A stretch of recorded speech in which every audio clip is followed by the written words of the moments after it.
Yan. Okay, luto muna tayo ng pancit. Gusto muna natin yung bawang. Yan, kapag medyo nag-aroma na yung bawang, lagyan na natin yung sibuyas natin. Yung ano natin pala, hinalo natin ng ilianco. Medyo i-toasted lang natin ito para mas malasa. Pag nag-translucent na yung ating sibuyas, saka natin ilalagay yung mga gulay. So, okay, nahala na natin yung ating mekos-mekos na natin yan. And so, kung siya, ilagay na natin yung ating carrots at basil. Mekos ulit. Tuloy-tuloy yan. Lagyan na rin natin ng paminta. Maraming paminta, mas masarap. Yan, pag medyo okay na yung gulay, lagyan na natin ng konting toyo. Tapos, mekos-mekos ulit natin yan. Kaka-imekos kaya ng iba. Yan, diretso lang. Halo-halo lang. Pakapitin muna natin yung lasa ng toyo sa gulay bago natin lagyan ng tubig. And since mukhang makapit na yung ating toyo sa gulay, lagyan na natin ng tubig.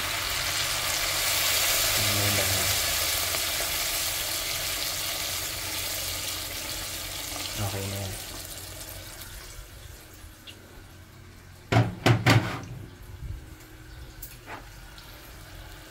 Konting mekos-mekos ulit para mag-combine na yung lasa ng ating toyo sa sabaw. Wait lang natin kumulo, saka natin ilagay yung ating pansit. Ayun naman, ilagay na natin ang repolyo. Sunod na agad natin yung pansit para sabay na silang maluto, since nakababad naman siya.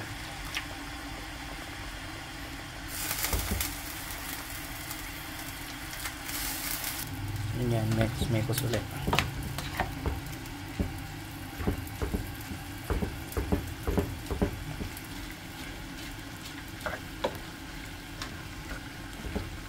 Para yung gulay natin at yung noodles ay sabay na maluto, para hindi malabog yung ating gulay. Kaya pinagsabay ko na, since konting oras lang naman to, konting minuto lang naman tong pansit natin, at binabad ko na ahead of time. Okay na yan. Kakapitan lang natin yung ating sabaw sa noodles. Ayan, since okay na siya, takpan na natin para dire-diretso na yung luto. Balikan na lang natin mamaya pag medyo bust na yung sabaw niya. Ito na, luto na ating pansit. Ayan, mekos lang natin ng konti pa. Ito na yan, ready na. Ready to serve. Kakain na tayo. Mekos lang ulit. Dire-diretso lang. Ayan, maganda na kulay niya.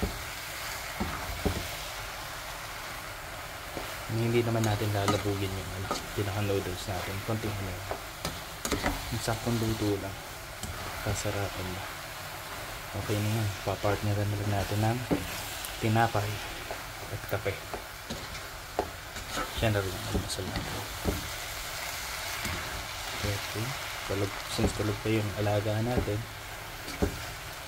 umaya na siya kakain. Okay na yan. Ready na. Ready to serve. Yan, ready na. Kain tayo. Ito masarap sa pansit. Mas maraming gulay, mas masarap. Yan. Kain tayo. Mga tamo.